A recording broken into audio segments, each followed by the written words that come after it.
respond now. More recently, they've been giving us close to a month and a half in response to COVID, but we have to raise every reason that we would want to deny the access to a document in front of the OOR.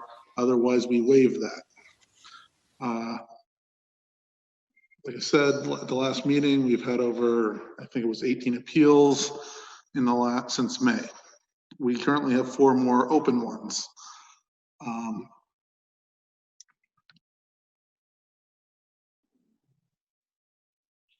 Just as, so you have some information with how a response is formulated. I have to contact the right to know officer. I have to find out the information with regards to when an appeal was filed, why the documents weren't there, and review the documents myself to see if there's any information that should be redacted. It can take anywhere from 5 to 8 hours, sometimes even longer, if there are multiple documents that are requested, or if it's a general, give me all the documents related to X. At this point, I would suggest that the board come up with some type of policy with regards to making certain documents easily available. But even to that end, we've had requests for documents that are publicly available on our website. So it's just my opinion that this is a waste of district funds. And I'd just like to make Can I step in there for a second, Mr. Stern, please? No, you can't. I'm making a comment. You say no or yes? No, I said no. I'm making a comment. After you, sir. After you then. Thank you. My comment is, and just so the public does know, that we do have Attorney Filer here every board meeting.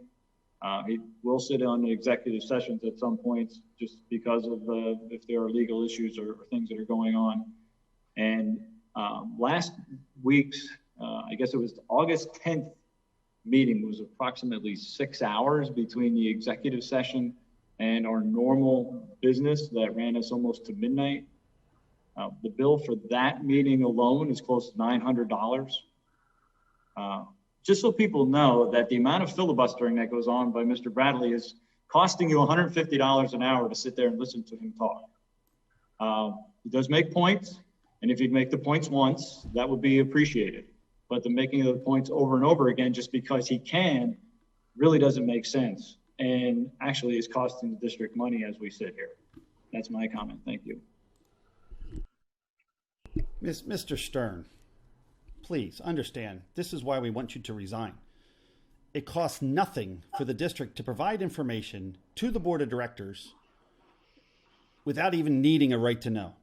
The fact that our own policy requests and requires a board of director to file a right to know, to get information, is asinine, to say the least. It's expensive and it's draconian in its rights. We are the only district, I looked in the entire state, that says even if I wrote it on a paper plate with a kid's crayon, it would be a right to know request. Now, I did not create that policy.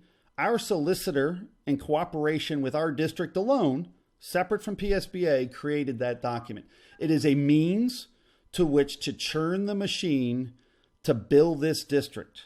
Every time I ask for information, the district has 5 days by law to respond. When it does not, it turns into an appeal.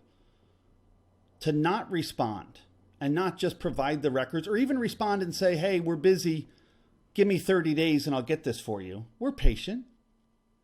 That's simple. That's within the law, within the code.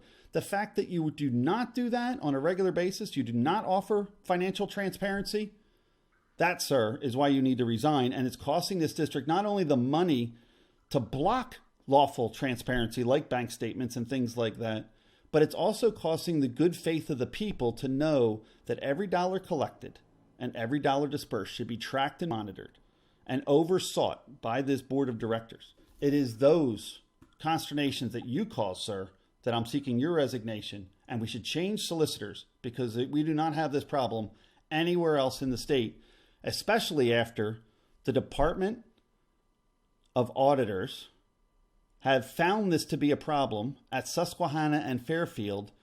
They advised against it and told every district to stop it. The fact that we did not is one of the reasons you guys are in such financial stress that you won't even provide busing to these students, but you'll give raises to your teachers and benefits to your staff. It's wrong, sir. Maybe it's because your wife works here. I don't know. But either way, I think the use of the Mr. right to Stern, know can we law. move Hold forward, on. please? You muted me. Yes, thank you. Mr. Filer would like to comment? Hold on a second. Still had a comment. You can't just cut me off. You're muting me. Mr. Filer? You're muting me, sir. I'm a board of director. I have a chance to filibuster and charge $150 an hour if we need to. But the reality is, the fact that you're using this right to know law as a means to block transparency and then run bills up to our solicitor is asinine. Thank you.